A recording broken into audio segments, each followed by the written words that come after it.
வசந்த மாளிகை, வாழ்வே மாயம், ஆட்டோகிராஃப்ல இருந்து இப்போ வந்திருக்கக்கூடிய பிரேமம் வரைக்கும். ஒரு பையன் லவ்ல தோத்துட்டானா உடனே அவனுடைய கையில குவார்டர் பாட்டில் எடுத்துக்கிறான்.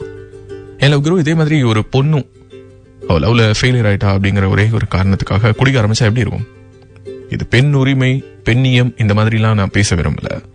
பட் இதே மாதிரி ஏன் தொடர்ந்து நம்ம பிக்சரைஸ் பண்ணிட்டு இருக்கோம் அப்படிங்கிற கேள்வியை முன்வைக்கணும்னு நினைக்கிறேன். நாங்க மலர் எஃப்எம்மோடு இணைந்து இருக்கீங்க. FM radio city 91.1. நான் உங்க ரேடியோ சிட்டி லவ் குரு. எத்தனை பேருக்கு தெரியும்னு தெரியல லவ் குரு. இந்த தலைமுறையில இவங்க குடிக்கிற இந்த குடி அடுத்த தலைமுறையில் பிறக்க போற அந்த குழந்தைகளை பாதிக்கும்னு சொல்றாங்க. அவங்களுடைய ஜீன்ஸ்ல பல ஜெனட்டிக்கல் டிசார்டர் உருவாகிறதுக்கு சாத்தியங்கள் அதிகம்னு சொல்லி மருத்துவர்கள் ஆராய்ச்சி பண்ணி கண்டுபிடிச்சிருக்காங்க. ஆனா அது தெரியாம இந்த சமூகம் குடிச்சுக்கிட்டு இருக்குது. அது இன்னொரு பக்கம் ஜனரஞ்சக ஊடகமான சினிமாவும் ஆதரிக்குது. அப்படிப்பட்ட காட்சிகள் வரும்போது தியேட்டர்ல கைத்தட்டல், விசில் பறக்குது.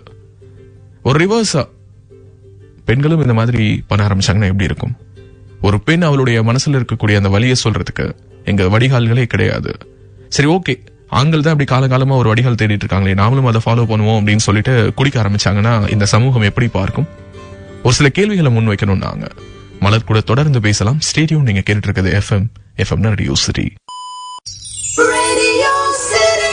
மலர் என்ற தோழியின் கேள்வி இதுதான். லவ் குரு, காதல்ல தோத்த உடனே ஒரு ஆண் நினைச்சா கையில குவார்டர் பாட்டில் எடுத்துக்கிட்ட ஒரு சோகத்துக்கான வடிகால் தேடிட முடியுது. ஆனா ஒரு பெண் நினைச்சா என்ன பண்ண முடியும்?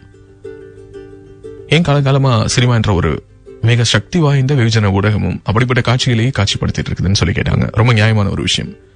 சினிமா என்ற வெகுஜன ஊடகம் தான் கத்துக் கொடுக்குதா இப்படிப்பட்ட விஷயங்களை அப்படிங்கிற கேள்வி ஒரு பக்கம். ஆனா நான் ஒரு குறும்படம் பார்த்தேன். அதுல உள்ள ஒரு நிகழ்வு இந்த இடத்துல பதிவு பண்ணணும்னு நினைக்கிறேன். எஃப்எம்மோடு இணைந்து இருக்கீங்க. FM radio city. மீசை என்ற குறும்படம். சுபவி அவர்களுடைய கதை.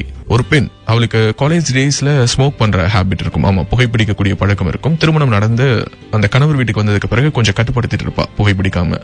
ஆனா அவளுடைய கணவனுக்கு புகைப்பிடிக்கிற பழக்கம் இருக்கும். ஒரு நாள் கணவன் இல்லாத நேரத்துல அவனுடைய சிகரெட் எடுத்து இவ புகைச்சிட்டு இருப்பா. திடீர்னு கணவர் வந்தவனே பாத்துருவான். பார்த்துட்டு பயங்கரமா 2 பேருக்கும் இடையில சண்டை நடக்கும். அந்த பெண்ணுடைய அப்பாவுக்கும் அண்ணனுக்கும் அவன் தகவல் சொல்லுவான். அவங்களும் வந்துருவாங்க. அந்த 3 பேரும் சேர்ந்து அந்த பெண்ணை பயங்கரமா திட்டுவாங்க, அடிப்பாங்க. என்ன பண்றது அப்படின்னு சொல்லி உட்காந்து அவங்க 3 பேரும் பேசுவாங்க. அவங்க 3 பேருக்குள்ள பயங்கர டென்ஷன் பில்டப் ஆகும். சோ ஆளுக்கு ஒரு சிகரெட் எடுத்து ஸ்மோக் பண்ணிட்டு இருப்பாங்க. அதை பார்த்த உடனே இந்த பெண்ணுக்கு பொறுமை இழந்து நேரா கடைக்கு போவா. ஒரு சிகரெட்டை வாங்கி கடத்தருல நின்று ஸ்மோக் பண்ண ஆரம்பிப்பா. அப்ப பக்கத்துல இருக்க ஒருத்தர் சொல்லுவாரு, பாருங்களேன், பொண்ணுங்களெல்லாம் ரொம்ப தைரியம் ஆயிடுச்சு இல்ல, சிகரெட் பிடிக்குதுங்க இதெல்லாம் அப்படின்னு சொல்லிட்டு அந்த பெண்ணுடைய ஒழுக்கத்தை பற்றி ஒரு வார்த்தை வரும். அந்த வார்த்தையை சொன்ன அந்த நபர்கிட்ட போயிட்டு அந்த பொண்ணு கேட்பா, நீங்க சிகரெட் பிடிச்சீங்கன்னா அது உடம்புக்கு கேடு, நாங்க பிடிச்சோம்னா மட்டும் அது ஒழுக்க கேடா அப்படின்னு. உழுக்கக்கூடிய ஒரு கேள்வி. அந்த கேள்வியை தான் நான் முன் வைக்கணும்னு நினைக்கிறேன். ஏன்னா நீங்க கேட்ட கேள்விக்கு பதிலாக என்கிட்ட எதுவும் இல்லை. ஆனா இந்த கேள்வி இருக்குது என்கிட்ட.